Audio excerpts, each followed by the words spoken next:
बांग्लादेश के वो असामाजिक तत्व जान नहीं रहे कि यह भारत है, यहां हिंदुओं का राज है, यहां हिंदू बहुसंख्यक हैं और हिंदू किसी के बहकावे में नहीं आते। वह जानते हैं कि सबसे पहला अगर प्राथमिकता है तो वो है इंसानियत का।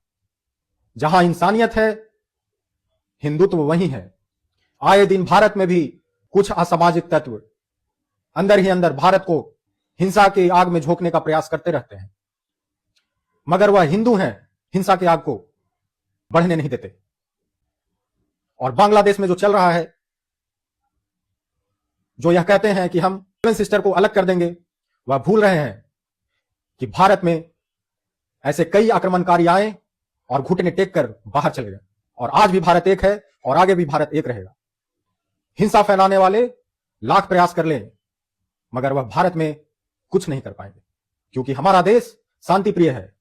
हमारे देश में हिंदू बहुसंख्यक हैं और जब तक हिंदू इस देश में रहेंगे तब तक यहां मानवता को कोई हानि नहीं पहुंचा सकता। और जो भी बांग्लादेश के असामाजिक तत्वों के बहकावे में आते हैं, वो अपने समाज के, अपने धर्म को बर्बाद करना चाहते हैं।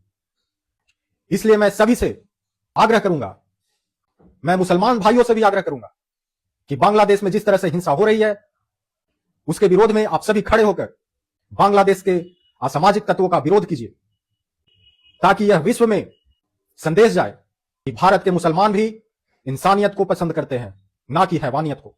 यहां के नागरिक यह जानते हैं कि अगर हमारा घर जलेगा तो हमारे बगल वाले का भी घर जलना निश्चित है। तो इसलिए जो भी हमारे देश को, हमारे भारत की एकता को तोड़ना चाहते हैं, सभी के खिलाफ हम सबको एक होना होगा और जात धर्म को त्याग कर एक होकर उनको मुंहतोड़ जवाब देने की जरूरत है। हमें यह दिखाना होगा कि भारत एक है। भारत ना ही बांग्लादेश के बहकावे में आएगी, ना ही पाकिस्तान के बहकावे में आएगी, और जो भी भारत पर आंख उठाने का प्रयास करेगा वो कुचला जाएगा। तो आप सभी से निवेदन है कि असामाजिक तत्वों के बहकावे में नहीं आना है, और जो असामाजिक तत्व हैं, जो हिंसा को बढ़ाना चाहते हैं, उनके खिलाफ आंदोलन कीजिए, उनका विरोध कीजिए, ताकि उन असामाजिक तत्वों के मुंह पर एक जोरदार तमाचा पड़े। जो भारत तोड़ने की साजिश कर रहे हैं, उनकी साजिश नाकामयाब हो जाए।